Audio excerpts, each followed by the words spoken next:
ఒక అందమైన ఊరిలో మిలో అనే అబ్బాయి ఉండేవాడు. చిత్రలేఖనంతో అతను కలల లోకాల్లో తేలుతూ ఉండేవాడు. కాని నాట్యం, అది మాత్రం అతనికి అసాధ్యమే అనిపించేది. నా కాళ్ళు అలాంటి పనులకు కాదు అనుకునేవాడు మిలో. ఒక సాయంత్రం సూర్యుడు అస్తమించే సమయంలో మిలోకి ఒక రాగం వినిపించింది. ఒక తీయని తాళం అడవిలోంచి వస్తూ ఆ శబ్దాన్ని అనుసరిస్తూ మిలో అడవిలోకి అడుగుపెట్టాడు. అక్కడ గాలి కాదు, తాళమే ప్రతి ఆకును కదిలిస్తున్నది. ప్రతి చెట్టు నాట్యం చేస్తూ కదలాడుతున్నాయి. అది చూసిన మీలో ఆశ్చర్యంగా వావ్ అన్నాడు. నేను టాపీ. నువ్వు ఇప్పుడు అడుగుపెట్టావు విగుల్ వీడ్స్ లో. ఇది నాట్యం చేసే అడవి. టాపీ మిలోకి చూపించాడు. నాట్యం చేసే చెట్లు, బౌన్స్ అయ్యే మష్రూమ్స్, నవ్వే తెంగిన పళ్ళు.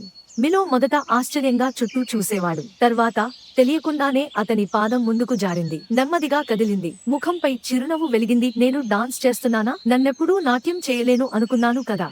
అడవికి మధ్యలో ఉంది గ్రూ చెట్టు. ప్రతి రాగానికి అది కేంద్రం.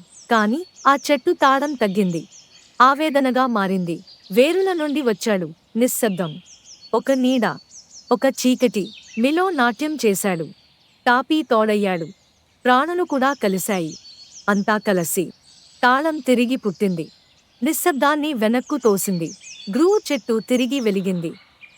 అడవి మళ్లీ జీవించింది.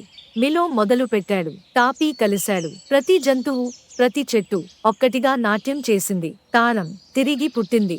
ఆ రాత్రి మిలో తన గదికి వచ్చాడు. పాదాలపై మట్టి, హృదయంలో వెలుగు. అతను తన బుక్లో డ్రాయింగ్ మొదలు పెట్టాడు.